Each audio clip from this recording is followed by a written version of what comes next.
End gold buyers, మీ కష్టాల్లో నమ్మకమైన మీ ఆత్మీయ నేస్తం. Peddi is back on his feet. Peddi తన కాళ్ళతో మళ్ళీ వెనక్కి వచ్చాడు. ఈ మధ్య మీ మీద కొన్ని thumbnails చూడడం ఏంటంటే మీరే కాల్ తీసేస్తారు అని చెప్పి. ఏ సీక్వెన్సెస్ లో ఎక్కువగా ఉన్నారు మీరు? కుస్తీ పోటీ ఎపిసోడ్ వచ్చాడు కూడా అందరూ ఉంటారు సార్. ఎందుకు చరణ్ గారి వ్యక్తిత్వంలో అంత ప్రత్యేకత ఏముంది? సార్ ఇక్కడ ఉంటే నేను ఆయన పక్కన ఇలా ఉంటాను, నుంచొని ఉంటాను. ఆయన పక్కన నుంచోవాలి అంటే ఎంత ధైర్యం కావాలి. సార్ వన్స్ సెట్లోకి వచ్చిన తర్వాత ఆయన వచ్చే విధానం మొత్తం ఇండియన్ ఇండస్ట్రీలోనే ఒక అద్భుతమైన బాడీ బిల్డింగ్ ఎవరికి ఉందంటే ఫస్ట్ పేరు ఇందే వస్తుంది అని చెప్పి ఎప్పటి నుంచో అంటూ ఉన్నారు. సెట్లో కూడా జిమ్ ఉంది. షార్ట్ అయిపోగానే వెళ్ళటం, మళ్ళీ జిమ్ చేయటం, మళ్ళీ షార్ట్లో వెళ్ళడం. వీ వర్క్ కాకుండా చాలా బాగా కష్టపడతారు ఆయన. అంటే మామూలు సీన్స్లో మనం ఏమైనా కేర్ తీసుకోవచ్చు, కానీ ఇసుక ఆ మట్టి సీన్లో ఉన్నప్పుడు క్లియర్లీ కాళ్ళు కొట్టుకుపోవడం ఇలాంటివన్నీ జరుగుతూ ఉంటాయి. మోకాల మీద చూస్తుంది సార్. ఆయన చాలా రిసీవ్ చేశారు, చాలా ఇంజరీ అయింది కదా, కన్ను దెబ్బ తగ్గింది. ఈ మధ్య చెయ్యి ఒకటి ఇక్కడ లైట్ క్యాచ్ ఒకటి. ఆల్మోస్ట్ లైక్ ఆ పోస్టర్ వచ్చింది కదా మీకు, గద పట్టుకుని ఉన్నది, హనుమంతుల వారిని రిప్రజెంట్ చేస్తే ఏదైనా సినిమా తీస్తే ఎలా ఉంటుందో అలా కనిపించారు. గ్రీన్ మీద చూసి మీకు ఎలా ఉంటుందో తెలియదు, కానీ లైవ్లో మేము చూసిన అయితే మీ డ్రీమ్ ప్రాజెక్ట్ కిందే వర్ణించారు దాని గురించి. చిరంజీవి గారితో చేయాలని ఉందని. ఎందుకు ప్రత్యేకంగా చిరంజీవి గారి గురించి ఏం మాట్లాడుతున్నారు సార్ మీరు? సార్ గారు పక్కన చేయాలని ఏ ఆర్టిస్ట్ కొంటే చెప్పండి, కలప చూడాలనుకునే వాళ్ళే కోట్ల మంది ఉంటాయి. ఇప్పుడు ఎన్టీఆర్ గారి లుక్ చూసి మేము చాలా ఇంప్రెస్ అయ్యాం. అసలు నేను అయితే 2-3 నిమిషాలు గుర్తుపట్టలేదండి ఫస్ట్ ఎన్టీఆర్ గారిని. ఈ దగ్గరికి వచ్చిన తర్వాత సో ఆయన నుంచి ట్రాన్స్ఫర్మేషన్ ఏం పెద్ద విషయం కాదంటారు. ఇప్పుడు మన హీరోలందరూ అంతేనండి, కష్టపడటంలో ముందు ఉంది. రామచంద్ర గారు ఆయన వాళ్ళలో ఉండి నాన్ వెజ్ తినకుండా అంత బిల్డప్ చేశారు బాడీ, ఓన్లీ వెజిటేరియన్ అంతా. గ్లోబల్ స్టార్ అని ఎప్పుడైతే ఫ్యాన్స్ అందరూ పిలవడం మొదలు పెట్టారో తర్వాత గ్లోబల్ రేంజ్లో ఒక పెద్ద సినిమా ఇవ్వలేదు. ఇందులో చాలా గేమ్స్ ఉన్నాయి కాబట్టి ఏంటి గేమ్ చేంజ్ చేస్తుంది అంటారు ఆయన? కావాల్సినంత ఉన్నాయి ఇందులో, 100% రీచ్ అవుతుంది. క్లైమాక్స్ గురించి ఒక్కొక్కరు ఒక్కొక్క రకం అనుకుంటున్నారు కదా, మీరు క్లైమాక్స్ గురించి మీ ఉద్దేశం ఏంటి, ఏం చెప్తారు ఆడియన్స్? ఏ లేదు, వచ్చే ప్రతి ఆడియన్స్ బయటికి గుండె బరువుకుపోయి వస్తాడు, కళ్ళు ఇలా తుడుచుకొని బయటికి రావాల్సింది. Ladies and gentlemen, welcome to I dream media. నేను ప్రియదర్శన్. సో June 4th పెద్దిపై చాలా పెద్ద పెద్ద అంచనాలు అందరికీ ఉన్నాయి. చాలా ఎగర్గా వెయిట్ చేస్తున్నాం. ఇప్పటికే లేట్ అయిందని చాలామంది బాధపడుతూ ఉన్నాం. సో పెద్ది నుండి ఒక పెద్ద మనిషి, ఒక సంఘానికి పెద్ద మనతో పాటు ఉన్నారనమాట, సత్యనారాయణ వడ్డాది. సో ఆయన చాలా సినిమాల్లో ఇంతకుముందు గతంలో మనకు కనిపించారు. ఇక్కడ నుంచి ఆయన లైనప్ తెలుసుకుంటే నాకే గూస్ బంప్స్ వస్తున్నాయి అనమాట. మంచి మంచి ప్రాజెక్టులు ఆయన చేతిలో ఉన్నాయి. ఆయన ఒకసారి నిజంగానే ఇక్కడ నుంచి పెద్ద అవ్వబోతున్నారనమాట ఇండస్ట్రీలో, నాకు అనిపిస్తుంది. ఒకసారి ఇప్పుడు మాట్లాడదాం పెద్ది గురించి. Hi sir. బాగున్నారు sir? First of all congratulations sir. అంటే మీ లైనప్ చూస్తే నాకు లిటరల్లీ కనిపిస్తుంది, మంచి ఫ్యూచర్ కనిపిస్తుంది. 26లో పెద్ది ఉంది, 27లో డ్రాగన్ ఉంది. ఏమో అంటే ఇంతంత మంచి మంచి ప్రాజెక్టులు పడడం అనేది నిజంగా. బట్ దీనికి ముందు మీ స్ట్రగుల్స్ కొంచెం తెలుసుకోవాలనుకుంటున్నాను సార్ నేను. ఇప్పుడు ఈ రోజు ఈ పొజిషన్కి రావడానికి మీరు, బికాజ్ మీకు థియేటర్ బ్యాక్గ్రౌండ్ నుంచి వచ్చారు కాబట్టి, అసలు ఎన్ని కష్టాలు పడ్డారు, ఇనీషియల్ డేస్లో ఏమైనా రిజెక్షన్స్ ఫేస్ చేశారా, ఇలాంటివన్నీ తెలుసుకోవాలనుకుంటున్నాను. మీ నేపథ్యం ఒకసారి చెప్తారు సార్ మాకు? ఏం లేదండి, నేను నాటకరంగం నుంచి వచ్చాను కదా, అంటే నేను రిజెక్ట్ అన్నది నాకు ఇప్పటివరకు లేదు సార్. నేను ఇండస్ట్రీ జర్నీ స్టార్ట్ చేసిన కాడి నుంచి ఫస్ట్ సినిమా నాది పర్చూరు వెంకటేశ్వర రవిబాబు గారి జంక్షన్ సినిమా. అక్కడి నుంచి మహాత్మా, రంగాజీ దొంగ, బిమిలి, కబడ్డీ జట్టు, అట్లాగా నేను 2008 నుంచి అట్లా చేసుకుంటూ వచ్చాను. అప్పటికి 15-20 మూవీస్ చేశాను ఆ సీజన్లో. ఆ తర్వాత మళ్ళీ 10 years నేను వెళ్ళిపోయాను ఇండస్ట్రీ నుంచి. వెళ్ళిపోయి మళ్ళీ రీసెంట్గా ఆ 7-11 PM అనే మూవీలో ఒక మెయిన్ విలన్ చేశాను. అది విజయవాడలోనే ఒక NRI అతను డైరెక్టరు చైతన్య గారని. తను ఆ సినిమా చేసిన తర్వాత పోస్ట్ ప్రొడక్షన్ పని మీద డబ్బింగ్ ఆ ప్రాసెస్లో హైదరాబాద్ వచ్చాను. వచ్చి ఈ పాత పరిచయాలు 2009 ఉన్న పరిచయాలతోటి ఉమాశంకర్ అని చెప్పేసి మేనేజర్తో ఒకసారి ఊని కండక్ట్ అవుతాం, చాలా అయింది హైదరాబాద్ వచ్చని చెప్పి కాల్ చేశాను. అదే టైంలో నా లక్ నిజంగా గాడ్ గ్రేస్ ఏంటంటే, తగ్జాది సినిమాకి ఆయన వర్క్ చేస్తున్నారు ఉమాశంకర్ గారు. ఇలా కాల్ చేయగానే, సత్యనారాయణ గారు ఎక్కడున్నారండి మీరు ఇప్పుడు ఇన్నాళ్ళు, ఒకసారి మీరు అర్జెంటుగా శివ నిర్వాణ గారి ఆఫీసు నాని గారి సినిమా చేస్తున్నాను, ఒకసారి మీరు రండి, అంటే నేను వెళ్ళటం జరిగింది. శివానిరాణ గారు చూడంగానే "అరే, మా జీవగారులాగా ఉన్నారండి మీరు" అని చెప్పి ఆయన బాగా నన్ను ఓన్ చేసుకొని వచ్చిన ఆడిషన్ ఇవ్వండి సార్ అంటే చేశాను. అట్లా ఆ సినిమాలో వేషం వచ్చింది. ఆ టక్ జగదీష్ చేసిన వేళ విశేషం, సార్ని శివానిరాణ గారిని కలవటం ఈ రోజు వరకు స్టిల్లో ఖాళీ లేదు, రెండవతోనే ఉంది. అంటే పెద్దికి ఎలా సార్, పెద్ది ఎలా అయిందండి ఫస్ట్? పెద్దీలో సురేష్ గారు అని చెప్పేసి నాకు, అంటే అతను నా జర్నీ చూస్తూనే ఉన్నారు. ఇప్పుడు మీరు ఎట్లాగా ఉన్నారో అలాగే నా జర్నీ చూస్తూ ఉండి ఒకరోజు నాకు కాల్ చేశారు, భజన గారు మనం పెద్ద దానికి ఆడిషన్ జరుగుతున్నాయి, ఒకసారి రండి, మీ హెల్ప్ కూడా కావాల్సి వస్తుంది నాకు అంటే వెళ్ళా. వెళ్తే కొంతమంది స్టేజ్ ఆర్టిస్టులు వాళ్ళు వీళ్ళు కావాలండి, ఇలా విజయనగరం స్లాంగ్ అట్లాగా అని అన్నారు. అంటే చాలామంది పంపించాను. అట్లాగే నేను కూడా వెళ్ళి ఆడిషన్ ఇచ్చాను. ఇచ్చిన తర్వాత ఇంకా అది స్టార్ట్ అయిపోయి 1.5 year అయిన తర్వాత కూడా నాకేం కాల్ రాలా.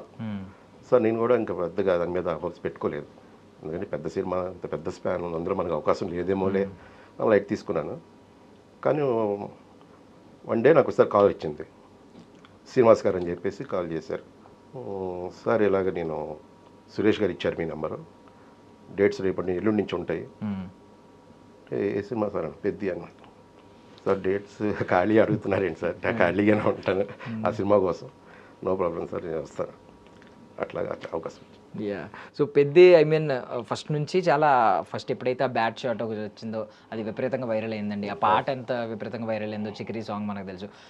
ఇప్పుడు ట్రైలర్ వచ్చిన తర్వాత రకరకాల అంటే ఆలోచనలు ఎలా ఉన్నాయంటే ఇది అదేనా అని డీకోడ్ చేసుకుంటూ ఉన్నారు. అంటే క్లైమాక్స్లో ఒక డైలాగ్ విన్నానండి నేను, ఏమన్నానంటే Peddi is back on his feet, Peddi తన కాళ్ళతో మళ్ళీ వెనక్కి వచ్చాడు. సో ఆల్రెడీ ఎప్పటి నుంచో ఒక ప్రచారం జరుగుతుంది, పెద్ది కాళ్ళు ఉండదా, కాళ్ళు తీసేస్తారా, ఇలాంటివి నడుస్తుంది. ఈ మధ్య మీ మీద కొన్ని thumbnails చూడడం ఏంటంటే మీరే కాళ్ళు తీసేస్తారు అని చెప్పి ఇలాంటివి వింటూ ఉన్నాం. ఒకవేళ అదే నిజమైతే మాత్రం చరణ్ గారి ఫ్యాన్స్ మిమ్మల్ని ఆల్మోస్ట్ ఒక 2 నెలలు తిట్టుకుంటారేమో కదా. తిట్టుకున్నా కూడా గొప్ప అదృష్టం, అదృష్టం.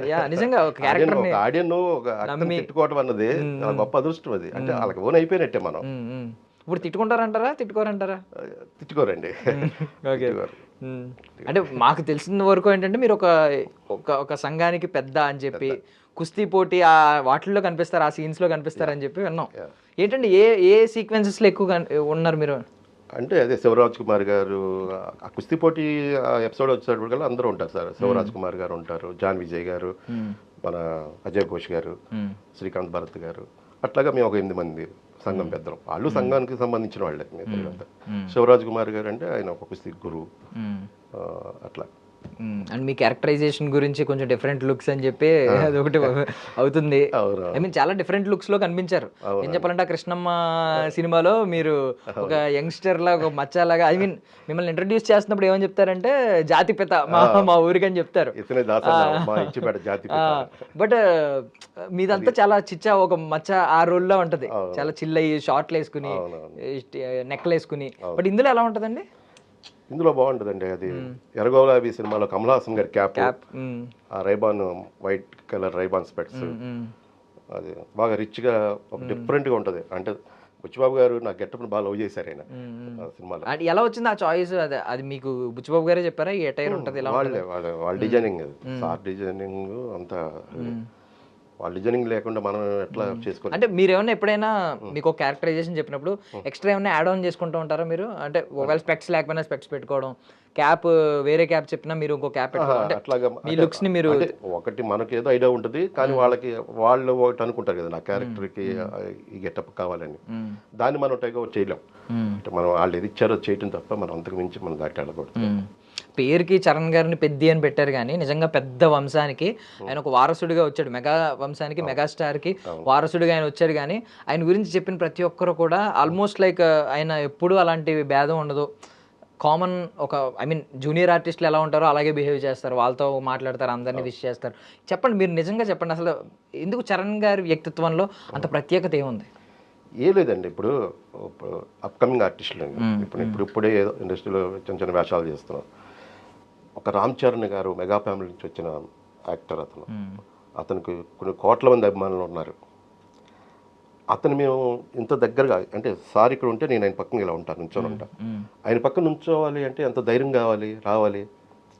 ఒక రకమైన పేరు ఉంటుంది బాడీలో. ఇవన్నీ మనం మైండ్లో పెట్టుకుంటే ఉంటాయి. సార్ రాకముందు సార్ వన్స్ సెట్లోకి వచ్చిన తర్వాత ఆయన వచ్చే విధానం, అక్కడ సెట్లో ఉన్న వాళ్ళందరినీ పలకరించే ఆ పలకరింపులో ఉండే ఆప్యాయత అయిపోతాయి. మనం ఏదో నా పక్కన ఉన్న కో ఆర్టిస్ట్తో యాక్ట్ చేస్తున్నట్టే ఉంది సార్తో, అంత ఓన్ చేసుకుంటారు సెట్లో రాగానే సార్ అందరినీ. దానివల్ల భయం ఉండదు. చాలా అసలు మాటలు కూడా చెప్పలేకపోతాను, అంత కలిసిపోతారు మనిషి.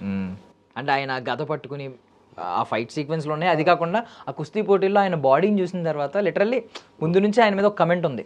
మొత్తం ఇండియన్ ఇండస్ట్రీలోనే ఒక అద్భుతమైన బాడీ బిల్డింగ్ ఎవరికి ఉందంటే ఫస్ట్ పేరు ఏందే వస్తుంది అని చెప్పి ఎప్పటి నుంచో అంటూ ఉన్నారు. బికాజ్ ఆ హెవీ బాడీ, ఈవెన్ ఇప్పుడు రానా గారు లాంటి అంత హైట్ ఉన్న పర్సన్ ఆ కైండ్ ఆఫ్ బాడీ బిల్డ్ చేశారంటే వేరు. బట్ ఈయన ఒక యావరేజ్ హైట్, ఒక యావరేజ్ లుకింగ్ హీరోస్ అందరూ ఉంటారు కదా, ఆ హైట్లో ఉండి కూడా ఆ kind of bulky body build చేసుకుని వచ్చారు. ధృవ సినిమాలో చూసాం, చాలా సినిమాలో చూసాం. మీకేమనిపించింది అండి ఆయన కుస్తీ పోటీకి ఆయన ఆ బాడీతో వచ్చినప్పుడు, చూసినప్పుడు ఏమనిపించింది? ఆయన హార్డ్ వర్క్ అనిపించిందండి. ఇప్పుడు అంటే సెట్లో కూడా జిమ్ ఉంది, షార్ట్ అయిపోగానే వెళ్ళటం, మళ్ళీ జిమ్ చేయటం, మళ్ళీ షార్ట్లోకి రావటం, అట్లాగా ఆయన చాలా హెవీ వర్క్ అవుతుంది. చాలా బాగా కష్టపడతారు ఆయన. కష్టం విషయంలో అసలు ఆయన ఆశ్చర్యం వేస్తుంది. అసలు ఇక్కడ డూబ్ లేకుండా చేశారండి సినిమాలో ఫైట్లు అన్ని, ఆ కుస్తీ పోటీలు అన్ని, చెంపులు కానీ అవన్నీ, అది చాలా గొప్ప. అసలు అది ఇది కూడా విన్నాం, అంటే డూప్ లేకుండానే చేశారు అన్ని షాట్లు ఆల్మోస్ట్ అని. అవునండి. అసలు మీరు అది నిజం చెప్పగలరా అలా క్లియర్? అయ్యో, అసలు డూప్ అనేది లేదు, అసలు డూపే లేదండి, డూపే లేదు. అంటే డూప్ లేదు అంటే వాళ్ళు ముందు రిహార్సల్ కోసం చేస్తారు కదా, అవి చేసి షూట్ చేసినవి కూడా సార్కి చూపించేవాళ్ళు. ఎందుకులే రిస్క్ అనుకున్నారో ఏమో తెలియదు, కానీ సార్ మాత్రం లేదు నేను చేస్తానని చెప్పి మళ్ళీ మాకు ఎక్స్ట్రా, అసలు అయిపోయిన వరకు మళ్ళీ ఎక్స్ట్రా పడింది. అంటే సార్ వచ్చి డైరెక్ట్గా ఇంకా ఆయనే చేశారు మొత్తం. అంటే మామూలు సీన్స్లో మనం ఏమైనా కేర్ తీసుకోవచ్చు, కానీ ఇసుక ఆ మట్టి సీన్లో ఉన్నప్పుడు క్లియర్లీ కాళ్ళు కొట్టుకుపోవడం ఇలాంటివన్నీ జరుగుతూ ఉంటాయి ఆటోమేటిక్గా. మీరేమన్నా ఆ టైంలో ఆయన ఏమన్నా అబ్జర్వ్ చేస్తారా, చిన్న ఇంజ్యూరీస్ అలాంటివి ఏమన్నా? పాపం మోకాల మీద ఇలా చూస్తుంది సార్, ఆ షాట్ చాలా అసలు 5-6 టేకులు పైన అయినాయి. కొద్దిగా కట్స్ అయ్యని పెట్టుకొని చేశారు, కానీ రిస్కే కదా. ఆయన చాలా రిస్క్ చేశారు, చాలా ఇంజూరీ అయినాయి కదా, కన్నుకి దెబ్బ తగిలింది, ఈ మధ్య చెయ్యి ఒకటి ఇక్కడ లైట్ ఫ్రాక్చర్ ఒకటి. చాలా హార్డ్ వర్క్ చేశారు. ఏం పెట్టుకున్నారో మనసులో తెలియదు, కానీ ఈసారి బలంగా గుద్దాలనుకున్నారు.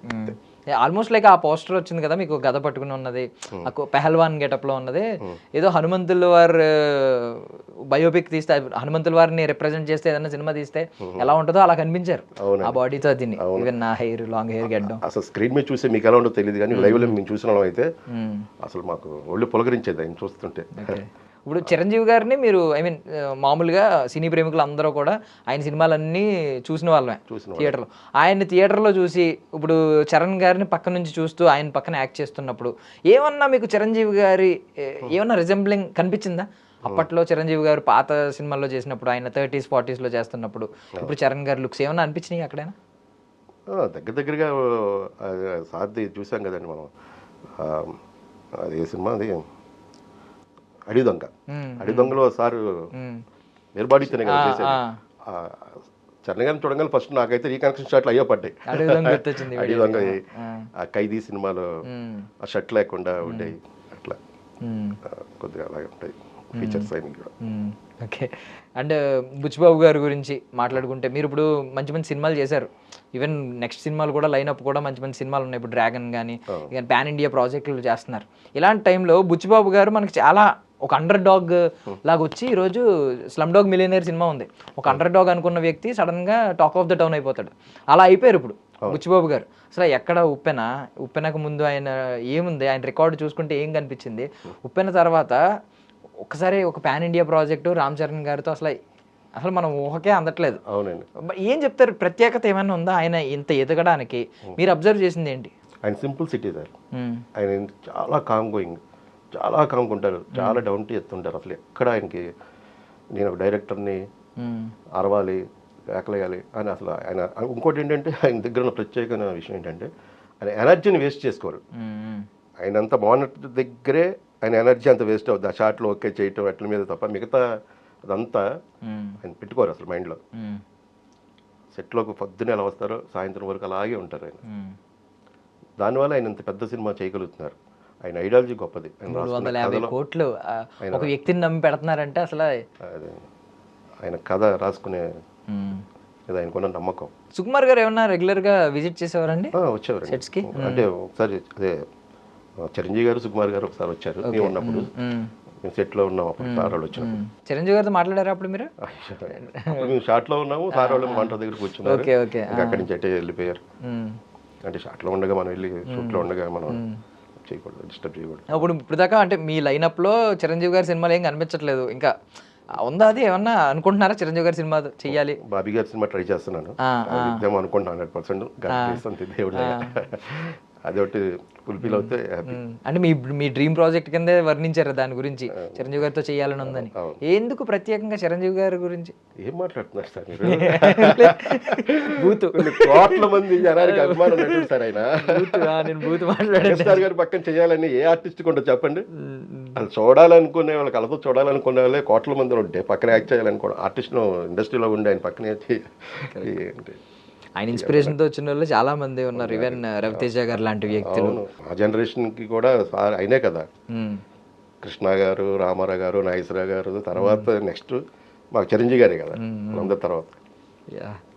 అంటే ఇప్పుడు పెద్ద సినిమాలో ఒకే వ్యక్తి అంటాడు కదా డైలాగు, స్పోర్ట్ మారుతుంది కానీ నేమ్ మారట్లేదు అని చెప్పి, ఏ ఆటకి వెళ్ళినా పెద్ద ఫేవరెట్ సార్ అంటూ ఉన్నారు.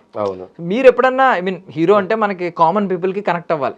మీరు ఎప్పుడన్నా మీ రియల్ లైఫ్ లో మీరు యంగ్ ఏజ్ లో ఉన్నప్పుడు, కాలేజ్ ఏజ్ లో, టీనేజ్ లో ఉన్నప్పుడు ఎవరైనా అలాంటి ఆటగాడిని చూసారంటే అన్ని ఆటల్లో విజృంభించే ఆటగాడి మీ ఫ్రెండ్స్ లో కానీ ఎవరైనా? అంటే మా కాలేజ్ డేస్ లో ఒక ఉండేవాడు సార్, అతను క్రికెట్ ఆడేవాడు, హ్యాండ్బాల్ ఆడేవాడు, అట్లా ఉండేవాడు. పేరు కూడా మర్చిపోయాను. మీరేం ఆడేవారు సార్ అప్పుడు? నేను క్రికెట్ అనండి, left hand base ball. Okay. So cricket sequence లో పెట్టుంటే బాగుండేదని ఫీల్ అయ్యారా? ఏమనిపించింది అంటే ఈ షాట్ ఒకటి ఉంది మనం చూసినప్పుడు, ఫస్ట్ చూసినప్పుడు బ్యాట్ పట్టుకుని వచ్చే విధానం ఒకటి ఉంది, బ్యాట్ తీసుకోవడం చాలా స్టైలిష్ గా తీసుకున్నారు. ఈవెన్ ఇప్పుడైతే మొత్తం ఇలా ఉల్టా తిరిగి కొడుతున్నారు, కొత్త షాట్ ఏదో కనిపెట్టారేమో. మీకు ఏమనిపించింది ఆ షార్ట్స్ చూసిన తర్వాత? క్రికెట్ ఐ మీన్ క్రికెట్ అభిమానించే వ్యక్తిగా. సినిమా క్రికెట్ వేరు, ఒరిజినల్ క్రికెట్ వేరు.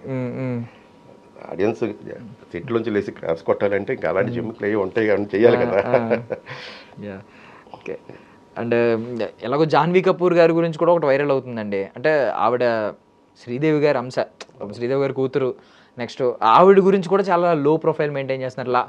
లైక్ అసిస్టెంట్ డైరెక్టర్ కింద వ్యవహరించింది ఆమె, బుచ్చిబాబు గారు వెంటే తిరిగేది అని చెప్పి అంటూ ఉన్నారు. ఏంటి సార్ అది? దాని మీద ఆవిడ చాలా హార్డ్ వర్క్ అండి ఆవిడది. అంటే నేను మేడం గారితో నాకు సీన్లు ఏం లేవు కానీ ఐటమ్ సాంగ్ చేసాం. ఐటమ్ సాంగ్ చేసినప్పుడు అసలు ఎంత హార్డ్ వర్క్ చేసేవాళ్ళు ఆవిడ. రామ్ చరణ్ గారితో పాటు ఆ స్టెప్స్ మ్యాచ్ చేసేవాళ్ళు. చాలా గ్రాఫ్స్ ఉండేది, ప్లే పట్టుకునేది ఆవిడ. హనీ మాస్టర్ గారి ఫేవరెట్ ఆవిడ. ఎందుకంటే ఒక మాస్టర్కి డాన్స్ బాగా వేసేవాళ్ళు అంటే బాగా ఇష్టపడతారు కదా, అట్లాగా దాన్ని మేడం చాలా. ఇప్పుడు ఆ స్పెషల్ సాంగ్ లో మీరు కూడా ఉంటారంట కదా? ఇంపార్టెన్స్ ఉంది. చూద్దాం, ఎడిటింగ్ టేబుల్ మీద ఎన్ని ఉంటాయి ఏం పోతే తెలియదు. మొత్తానికైతే స్క్రీన్ ప్రెజెంటేషన్ బాగానే ఉంటుంది ఉంది నాకు. ఎందుకంటే ఒకవేళ బుచ్చిబాబు గారు ఉంచండి అవి కావాలి కంపల్సరీగా అని అంటారు. అపార్ట్ ఫ్రమ్ పెద్ది ఎలాగో మీరు ఇప్పుడు ఒక మాట అన్నారు కదా, చూద్దాం ఇంకా ఎడిటింగ్ అవ్వాలి, స్క్రీన్ మీద ఎంత ఉంటుంది అనేది, పోర్షన్ అనేది చూడాలి అని.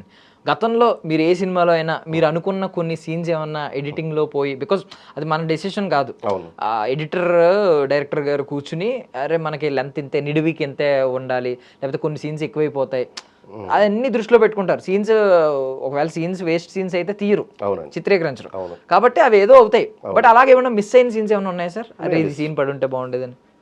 అంటే స్వాగ్ అనే సినిమా చేశాను, స్వాగ్ శ్రీ విష్ణు గారిది. అందులో మంచి క్యారెక్టర్ అది. అది శ్రీ విష్ణు గారికి కౌంటర్ ఇచ్చే మంచి సీన్స్. ఓకే. మొత్తం ఎడిటింగ్ లో పోయినాయి, మొత్తం ట్రాక్ పోయింది. అట్లాగా ఏంటంటే అంటే ఇప్పుడు స్వాగ్ అనేక వంశం అని చెప్తారు, ఆయనకి ఆపోజిట్ లో పెద్ద ఆయన ఉంటాడు కదా, రిటైర్డ్ అవుతాడు ఎస్ఐ, అర్థమైంది. అందులో ఆ ఎపిసోడ్ లో నేను అతను కౌంటర్ చెప్పేది. Okay okay. మొత్తం అసలు ఆ ఎపిసోడ్ తీసేశారు.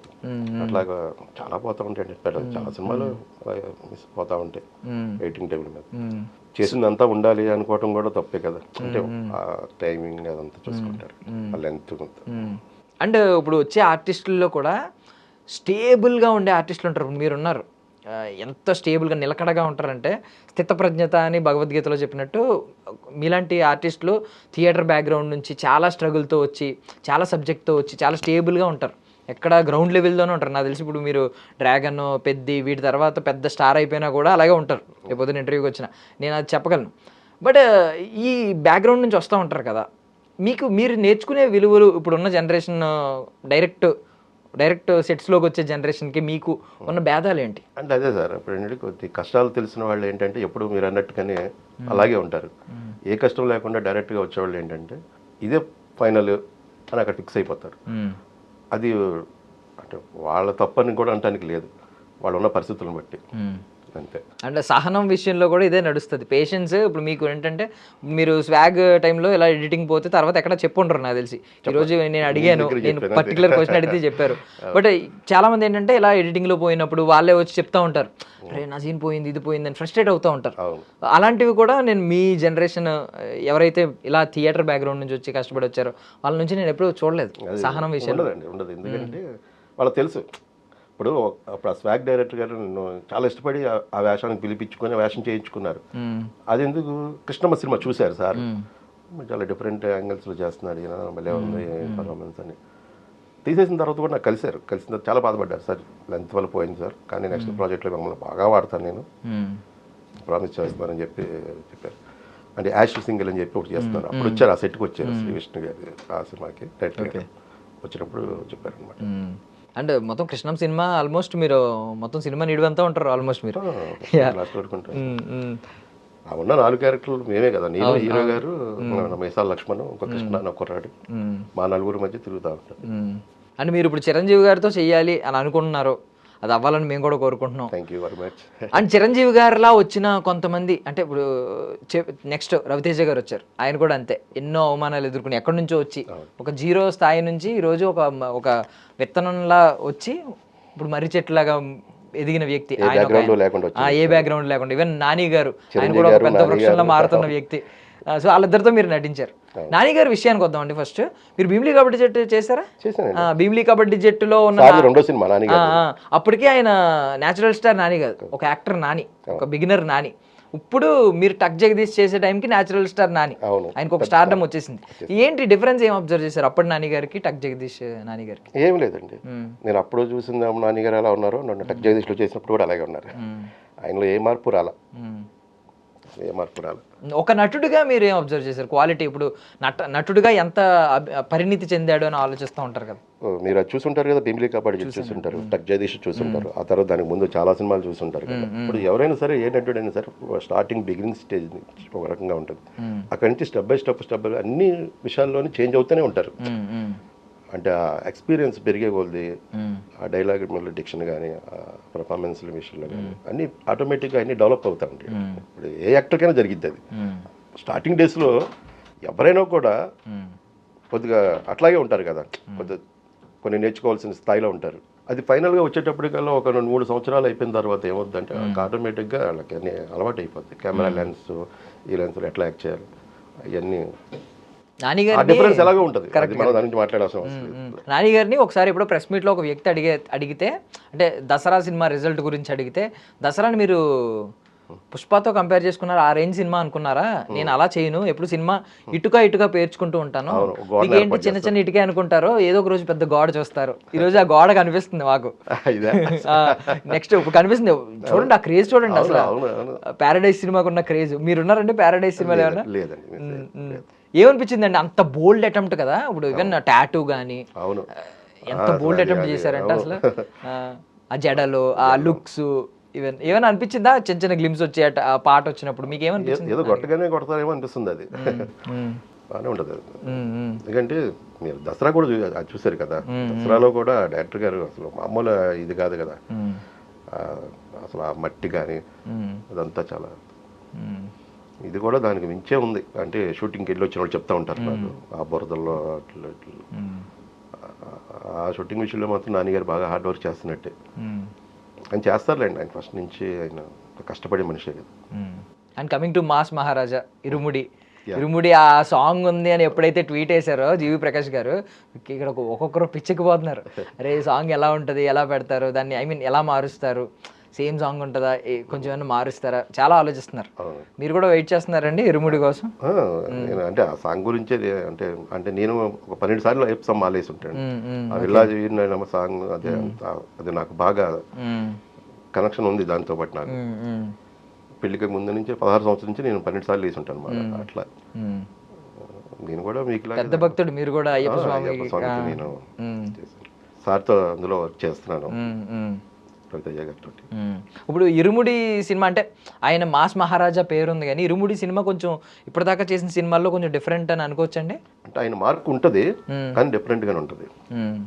ఆయన బాడీ లాంగ్వేజ్ ఆ మార్క్ ఉంటుంది. చూడండి, ఏం చెప్పకూడదు, టూ ఎర్లీ అంటారు. బాగుంటుంది. అంటే ఇప్పటి వరకు సార్ చేంజ్ ఒక కొత్త కోణంలో ఉంటుంది వేషం. సో ఈ రోజు అనుకున్నాం కదా, ఒక విత్తనం వృక్షంలా మారారు, ఆల్మోస్ట్ మర్రి చెట్టులాగా అయిన వ్యక్తి అని చెప్పి. రవితేజ గారు ఇప్పటికీ సెట్స్లో ఎలా ఉంటారు? మీరు ఒక ఏదో చెప్పినట్టున్నారు నాకు తెలిసి, పొరపాటున డైలాగ్ ఏమన్నా తడబడినా కూడా ఆయన మన 5వ తారీఖు 6వ తారీఖు 2 రోజులు సార్తోనే కాంబినేషన్ చిన్న తడపాటు వచ్చింది. వచ్చి సారీ సార్ అన్న, పర్లేదు చెప్పు బాగా చెప్తున్నావు. ఆయన బాడీ లాంగ్వేజ్ అంటే అవతల ఆర్టిస్ట్ కంగారు పడుతుంది. ఇప్పుడు రవితేజ గారు లాంటి ఆర్టిస్ట్ ముందు నుంచొని ముఖంలో ముఖం పెట్టి కళ్ళలో కళ్ళు పెట్టి చూసి డైలాగ్ చెప్పడం అనేది నట్ ఎ జోక్, చిన్న విషయం కాదు. ఎంత స్టేజ్ నుంచి వచ్చినా కూడా మాకే కొద్ది ఇబ్బందిగా ఉంటుంది. అంటే సార్కి తెలియదు కానీ స్టేజ్ ఆర్టిస్ట్ అని ఏం తెలియదు ఉండకపోవచ్చు. కొద్దిగా తడబడ్డాను, తడబడి సారీ సార్ అన్నాను. బాగా చెప్తున్నావు చెప్పు అట్లా చేస్తారు. రవితేజ గారిలో నాకు నచ్చిన అంశం ఏంటంటేనండి, ఇప్పుడు హీరోలు ఇప్పుడు ఆయన వచ్చి ఎన్ని సంవత్సరాలు అయిపోయింది, ఆయనకి ఎంత స్టార్డమ్ వచ్చింది, పాన్ ఇండియా సినిమాలు చేస్తున్న వ్యక్తి, అలాంటి వ్యక్తి స్టిల్ ఎవరితో మాట్లాడినా ఆయన గోదావరి స్లాంగ్ లో మాట్లాడతారు. చాలా న్యాచురల్ ఒరిజినల్ వ్యక్తి. అదండి, కల్తీ లేని మనిషి. ఎందుకంటే ఏదో తెచ్చి పెట్టుకొని ఏంటి అయ్యుండో ఏరా ఏంటి మాట్లాడతారు. సెట్లో కూడా అంతే. సో మీరు ఎక్కడి నుంచి సార్? నాది విజయవాడ. విజయవాడ అంటే కొంచెం న్యూట్రల్ గానే ఉంటుంది స్లాంగ్, ఇప్పుడు మీకు అటు ఇటు ఏది ఉండదు. సో ఇది ప్లస్ అయిందండి విజయవాడ స్లాంగ్. కృష్ణా డిస్ట్రిక్ట్ ఈ స్లాంగ్ ఏమనుకుంటూ ఉంటాం మేము, వాళ్ళని కొంచెం అడ్వాంటేజ్ అనుకుంటాం. ఎందుకంటే చాలా న్యూట్రల్ స్వచ్ఛమైన తెలుగు మాట్లాడతారు మీరు, మీకు ఏదో ఒక యాస ఉండదు. నేను గోదావరి జిల్లా యాసోడిని, నేను అండి ఇలా మాట్లాడుతూ ఉంటాను. మీకు ఉండదు మీరు, ఎందుకంటే స్వచ్ఛమైన తెలుగు ఫస్ట్ నుంచి అదే భాష. మీకు అది అడ్వాంటేజ్ అయిందా ఇక్కడికి వచ్చిన తర్వాత అని అడుగుతున్నాను. ఇప్పుడు ఏ స్లాంగ్ అయినానండి, మనం మాట్లాడే విధానంలో మర్యాద ఉంటే అది ఏ స్లాంగ్ అయినా చల్తా. ఇప్పుడు విజయవాడ ఏంటి అన్నాం అనుకోండి, అది రెస్పెక్ట్ పోద్ది కదా, అవతల వాళ్ళకి మన మీద పోద్ది ఫస్ట్ రెస్పెక్ట్. మనం ఒకటి పక్కన పెట్టండి, ఏ స్లాంగ్ అయినా చెప్పండి హాయ్ అన్నా కూడా అందులో కూడా ఒక మర్యాద ఉందనుకోండి తీసుకుంటారు. ఏంటండి తీసుకుంటారు. అట్లాగా స్లాంగ్తో సంబంధం లేదండి, మనిషికి వ్యక్తిత్వాన్ని బట్టి భాషలో తేడా ఉంటుంది. సో ఇప్పుడు చాలామంది ఇప్పుడు ఈ జనరేషన్ కోవిడ్ తర్వాత ఎస్పెషల్లీ పాండమిక్ తర్వాత వచ్చిన ఆర్టిస్టులు ఏంటంటే, నంది అవార్డు అనేది చాలా ఒక ప్రత్యేకమైన అవార్డు. వాళ్ళ ఫిల్మోగ్రఫీలో కానీ వాళ్ళ వికీపీడియాలో వాళ్ళ గురించి రాసినప్పుడు కానీ నంది అవార్డు గెలుచుకున్నాడు అని రాస్తే బాగుండరా. నంది అవార్డ్స్ ఏమో డిస్కంటిన్యూ అయింది మనందరికీ తెలుసు, బట్ మీకు ఆ అడ్వాంటేజ్ వచ్చింది. నంది అవార్డు నాటక రంగంలో గెలుచుకున్నారు 2023లో ఉత్తమ విలన్ కింద. ఏంటండి ఏ క్యారెక్టర్కి వచ్చింది, అది అప్పుడు ఎవరి చేతి మీద అందుకున్నారు? రాతిలో తేమ అనే నాటిక అండి అది. దాని డైరెక్టర్ వాసు అని కూడా ఇప్పుడు డ్రామా జూనియర్స్కి అతను ట్రైన్ చేస్తున్నాడు. సీజన్ 9 ఇప్పుడు వచ్చింది కదా, ఫస్ట్ నుంచి తనే. తన నాటికల్లో మెయిన్ వేషాలని నేనే చేసేవాడు. అది అందులో రాతిలో తేమ అనే నాటికలో పెద్ద సిద్ధారెడ్డి అనే క్యారెక్టర్, చాలా పవర్ఫుల్ క్యారెక్టర్.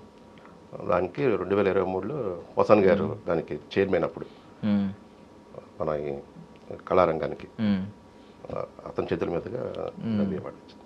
రేపు వద్దని మెయిన్ వికీపీడియాలో మీ గురించి రాసిన నంది అవార్డు అని మెన్షన్ చేస్తారు, అదొక గర్వకారణం. చేయాలి సార్, అందుకోసం ఎదురు చూసావు మీకు 25 సంవత్సరాలు. నంది వచ్చిందంటే ఆ ఆర్టిస్ట్ ఇంకా పరిపూర్ణత చెందినట్టే. కరెక్ట్. నాటక రంగంలో అయినా సినిమా రంగంలో అయినా నంది గ్రహీత, నంది అవార్డు గ్రహీత అంటే గొప్ప నటుడు. అవును, తెలుగు రాష్ట్రాల్లో మనం కోరుకున్నది ఫస్ట్ అది. నేషనల్ వైడ్ అయితే నేషనల్ అవార్డు కోరుకుంటాం కానీ, బట్ కంగ్రాచులేషన్స్ సార్ దానికి కూడా. Thank you. And powerful role అని ఒకటి చెప్పారు మీరు ఇప్పుడు దీనికి ఎలాగో. అండ్ ఇంకోటి చూసాను 7/11 సినిమా గురించి ఇందాక మెన్షన్ చేశారు కదా, ఒక వ్యక్తి ఆయన పిలిచి ఎన్ఆర్ఐ ప్రొడ్యూసర్ అప్పుడు పిలిచి ఇలా ఇచ్చారు ఒక రోల్ అని చెప్పి, అది కూడా చాలా పవర్ఫుల్ రూత్లెస్ రోల్. అది బ్లడ్ ఇలా తుడుచుకుంటూ ఉండడం, ఇది ఉండడం అది ఉండడం.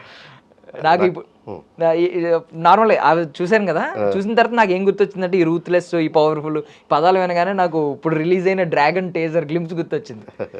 ఏంటి సార్ అలా ఉన్నారేంటి సార్ ఎన్టీఆర్ గారు? బాగుంటుంది, ఆయన లుక్ బాగున్నారు. ఆయన 4.5 నిమిషాల నిడివితో ఇప్పటి వరకు గ్లిమ్స్ అనేది రిలీజ్ అవ్వలేదు. ఫస్ట్ టైం ట్రైలరే అంతసేపు ఉండదు.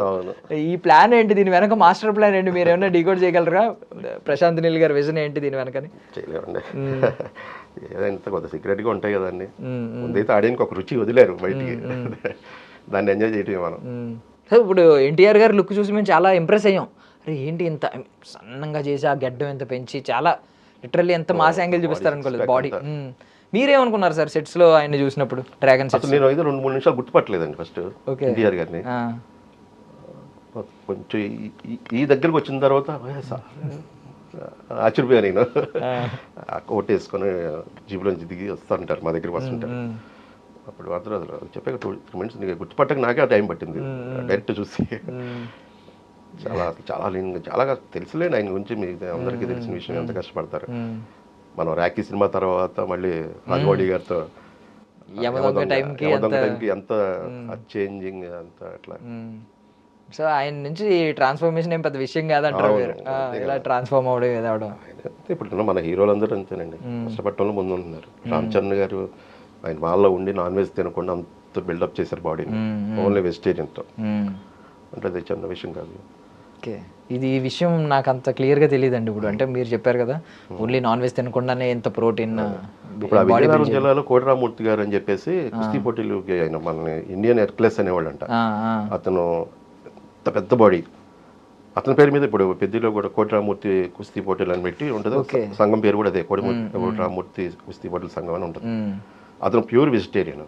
ఓకే, అసలు నాన్ వెజ్ తినకుండా అంత బాడీని ఆయన చేయగలిగారు. గ్రేట్ సార్ అలాంటివి. అంటే ఇప్పుడు ఎన్టీ రామారావు గారి గురించి మాట్లాడుకుంటే మనం ఇప్పటికీ కూడా నందమూరి తారక రామారావు, ఈయనకు కూడా నందమూరి తారక రామారావు అనే పడింది స్క్రీన్ మీద. మీ ఇప్పుడు మీ నాన్నగారి జనరేషన్, మీ తర్వాత మీ కొడుకు, మీ నెక్స్ట్ జనరేషన్, వీళ్ళందరూ కూడా నందమూరి తారక రామారావు అనే పేరుని విట్నెస్ చేస్తున్నామంటే ఈ పేరు రావడం వల్ల, దీనివల్ల. ఎప్పుడైనా అనిపించిందండి అంటే సీనియర్ ఎన్టీఆర్ గారిని లైవ్లో చూసినట్టు, ఆయన లైవ్లో చూడలేదు కానీ మనం ఏదో ఆ అంశ క్లియర్గా ఉంది ఈయనలో అని ఎప్పుడైనా అనిపించిందండి పోలికల విషయంలో? కానీ దాన్ని అది 100% కదండి. అంటే నేను లైవ్లో రామారావు గారిని చూశాను, వేడగడ్డ సినిమాకి మా విజయవాడలో వచ్చారు. అప్సరాలో సినిమా 100 days ఫంక్షన్కి ఎప్పుడో వచ్చారనమాట. అప్పుడు చూశాను చిన్నప్పుడు నేను ఆడియో రాముడు సినిమాలో. ఆయన కూడా కల్తీ లేని మనిషి అనేవారు, అప్పుడు బోలాగా మాట్లాడేవారు అంట సేమ్. ఇంకా ఆయన చూసినట్టే ఉంటుంది ఈయన చూసినా కూడా సెట్లో. ఈయన కూడా అసలు సెట్లోకి వచ్చారంటే ఇప్పుడు 10 మంది నుంచున్నాం అనుకోండి సార్, 10 మందిని అలా పలకరించి వెళ్తారు. ఆయన సినిమాలో మనం చేసిన సినిమాలో ఆయన చూస్తుంటే కనుక నువ్వు ఆ సినిమా చేసావు కదా, బలి చేసావు, బాగుంది వేషం అని అట్లా పలకరించుకొని అందరినీ పలకరించి వెళ్తారు. డ్రాగన్లో ఏంటి సార్ మీ క్యారెక్టర్ ఏంటి సార్? ఇప్పుడు మేము ఆఫ్ఘన్ ట్రేడింగ్ కంపెనీ డ్రాగన్, ఒక సెంట్రల్ మినిస్టర్, నలుగురు ఉంటాం, నేను ప్రభావతి గారు, ఒక 4-5 ఉంటాం. అంటే మీకు ఏ కైండ్ ఆఫ్ రోల్స్ నచ్చుతున్నాయండి? ఇప్పుడు ఐ మీన్ షార్ట్ వేసుకుని, ఒక నెక్కర్ వేసుకుని, ఒక బనియన్ వేసుకుని ఆ కైండ్ ఆఫ్ క్యారెక్టర్లా, ఒక సంఘ పెద్ద ఇలాంటి క్యారెక్టర్లా, ఒక మినిస్టరా, ఒక రూత్లెస్ మినిస్టరా, రకరకాల క్యారెక్టర్లు చేస్తారు. ఆర్టిస్ట్కి అది నచ్చింది ఇది నచ్చింది అని ఉండదండి. ఏ క్యారెక్టర్ అయినా చేయగలగాలి, చేయొచ్చు. కానీ నేను ఎక్కువగా ఇష్టపడేది ఏంటంటే కోట గారి కైండ్ ఆఫ్ క్యారెక్టర్స్ అయితే నాకు బాగా ఇష్టం. ఎందుకంటే ఆయన నాకు బాగా ఇష్టమైన నటుడు అనమాట. అతనిలాగా నేను రీచ్ అవ్వాలి అనేది నా ప్రయత్నం.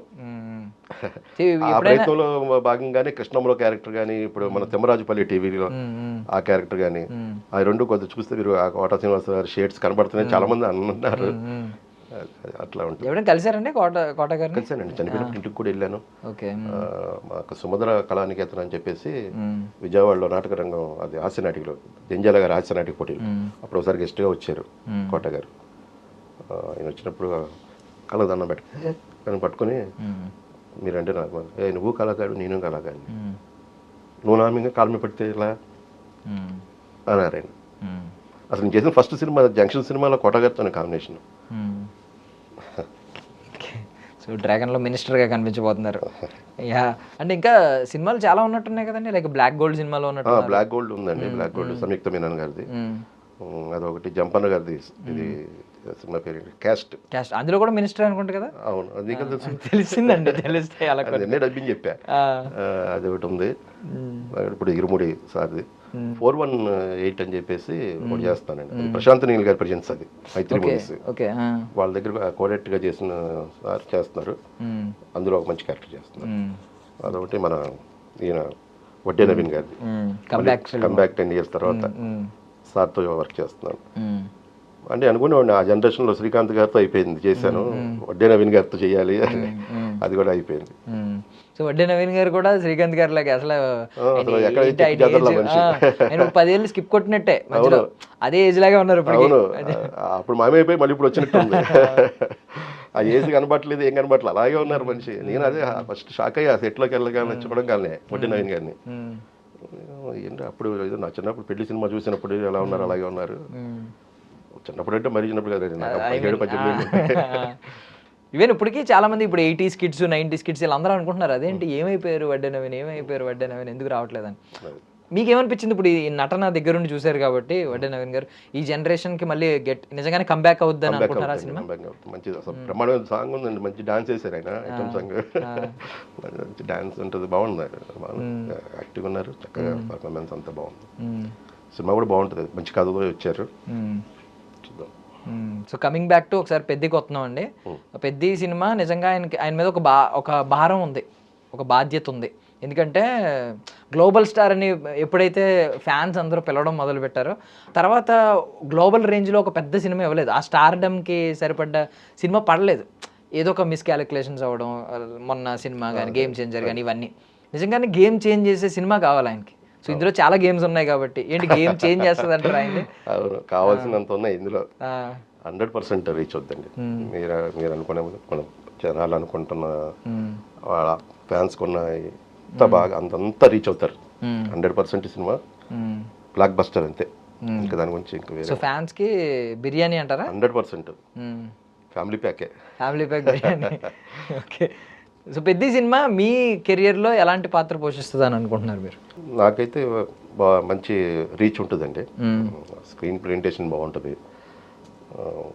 ఎందుకంటే ఇప్పుడు మీరు అన్నట్టుగా పాన్ ఇండియా సినిమా, బాగా అందరూ చూస్తారు, ఇండస్ట్రీ అంతా చూస్తారు. తోడు నా గెటప్ చూడగానే కొద్దిగా అందరూ కొద్దిగా అట్రాక్ట్ అవుతారు. ఎందుకంటే ఆన్ సెట్లోనే బుచ్చిబాబు గారే నా గెటప్కి పెద్ద ఫ్యాన్ అయిపోయారు. డైరెక్షన్ డిపార్ట్మెంట్ అంతా చెప్తుంటారు, నీ గెటప్కి ఆయన పడేసావా అని. అలాంటిది ఇంకా ఇండస్ట్రీ అంతా ఎందుకు చూడుకున్నాడు, నాకైతే మంచి రీచ్ ఇస్తుంది.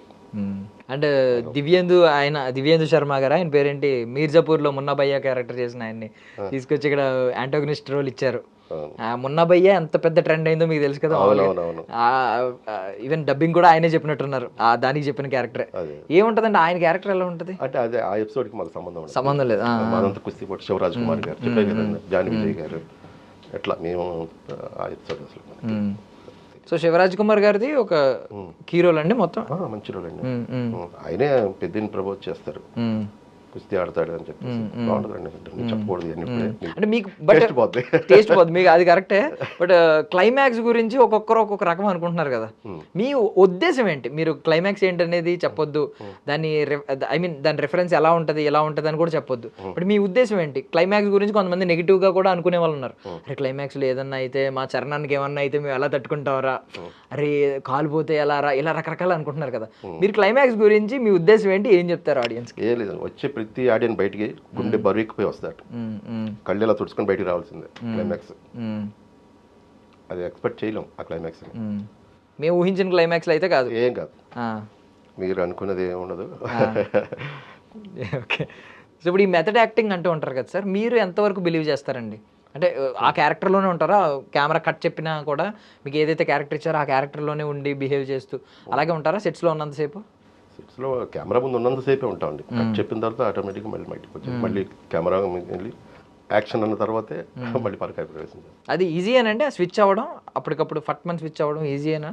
ఈజీ అంటే దానికి అదే అంటే మా లాంటి వాళ్ళకి ఈజీ, ఎందుకంటే మేము స్టేజ్ కాబట్టి నెంబర్ ఆఫ్ రిహార్సల్ చేసి ఉంటాం కాబట్టి దాంట్లోకి వెళ్ళిపోతాం, బయటకు వస్తూ ఉంటాం. ఇప్పుడు కొత్తగా యాక్టింగ్ నేర్చుకునే వాళ్ళు అయితే మీరు చెప్పినట్టుగా ఆ మూడ్లోనే ఉండాలి, అలాగే బిహేవ్ చేయాలి. అలాగే అల్లు అర్జున్ గారు పుష్ప టైంలో ఆయన కెమెరా ముందు కాదు కదా పక్కన కూర్చున్నా కూడా అదే మూడ్లో ఉంటారు. ఇలా పెట్టుకునే ఉండేవారంట పాపం. ఇలా ఉండేవాళ్ళు. ఇలా వేసుకుని అంతా అసలు ఆయన ఆ మూడే, ఆ లుక్ అలా చూడటం అందులోనే ఉండేవాళ్ళు. అందుకని ఎవరిని డిస్టర్బ్ చేసేవాళ్ళు కాదు, దగ్గరికి వెళ్ళేవాళ్ళు కదా ఎవరు. మిస్ అయిన హీరోలు ఎవరు సార్ మీరు యాక్ట్ చేయకుండా, ఐ మీన్ చెయ్యాలి అనుకున్నప్పుడు? చిరంజీవి గారు. ఆయన పేరు ఎంత గురించి చెప్తున్నారు మీరు. ఇంకా మిస్ అయిన వాళ్ళు ఎవరైనా ఉన్నారా ఇప్పుడు? ఇప్పుడు సూపర్ స్టార్స్ గా కన్సిడర్ అవుతున్నారు. ప్రభాస్ గారు, మహేష్ బాబు గారు, ప్రభాస్ గారు స్టార్ హీరోల్లో. ఓకే, మహేష్ బాబు గారు, ప్రభాస్ గారు కూడా లైనప్ లో రావాలి. వాళ్ళు ఎప్పటికైనా వస్తారు కానీ చిరంజీవి గారితో ఫస్ట్ వచ్చారు. చాలా చాలా ఐ మీన్ ఆ కోరికలో కూడా చాలా స్వార్థంగా, చాలా క్లారిటీగా ఉన్నారు. ఫస్ట్ చిరంజీవి గారితో అయిపోవాలి అని చెప్పి. అవ్వాలి సార్, మేము కూడా ఐ డ్రీమ్ తరపు నుంచి మీ డ్రీమ్ నెరవేరాలని కోరుకుంటున్నాం సార్. సో మీ వర్క్ ఫిలాసఫీ ఏంటండి, సిద్ధాంతం ఏంటి, పని సిద్ధాంతం? మీరు ఏం లేదండి, నమ్మకంతో పనిచేయాలి, ఇష్టంతో పనిచేయాలి. ఏ పనైనా చేయండి, ఇండస్ట్రీయే కాదు. ఇప్పుడు నాకు నచ్చిన ఫీల్డ్లోకి వచ్చాను కాబట్టి ఇక్కడ ఎన్ని కష్టాలు ఉన్నా నాకు పెద్ద లెక్క చేయవు. ఎందుకంటే ఇష్టంతో పని చేస్తాం, కష్టమైనా సరే. అట్లాగే నువ్వు ఎంచుకున్న ఫీల్డ్ ఏదైనా కానివ్వండి, ఇష్టంతో పని చేయటం నేర్చుకుంటే ఎప్పటికైనా లైఫ్ గోల్ రీచ్ అవుతాం అన్నది నా ఫిలాసఫీ.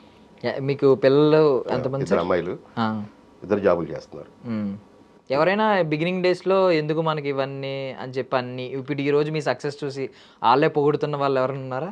అంటారు కదండి, ఈ మొహం చూసుకున్నాడు ఏంటి అర్థంలో అంటారుగా. మనం హీరో వేషాలు చేయడానికి రావట్లేదు ఇండస్ట్రీకి, నా తగ్గ వేషాల కోసమే వచ్చానని నేను చెప్పుకున్న సమాధానం నేను చెప్పుకున్నాను. ఈరోజు సక్సెస్ చూసి ఏమంటున్నారు? ఆనందపడే వాళ్ళు ఉంటారు, బాధ వాళ్ళు ఉంటారండి. పట్టించుకోవాలి. మనం ఎదగాలంటే వెనకేమనుకుంటున్నారు, వెనక్కి తిరిగి అనుకుంటారు. 2 నిమిషాలు వేస్ట్ అవుతుంది, ముందుకు వెళ్ళిపోతానే ఉండాలి. పొగట్టలు పడుతున్నాం, తిట్లు పడతాం, అన్నీ పడతాం. అదే రోజు మనం నిలబెట్టిన రోజు అందరూ వస్తారు దగ్గర. సో ఇప్పుడు ఇంకొక 50 ఏళ్ళ తర్వాత మీకు ఐ మీన్ మీ క్యారెక్టర్లు అన్నిటిలో మీరు ఒక నటుడిగా మీకు ప్రౌడ్, ఐ మీన్ అన్నీ మిమ్మల్ని మీకు ప్రైడ్ తెచ్చిపెట్టిన క్యారెక్టర్సే ఉన్నాయి.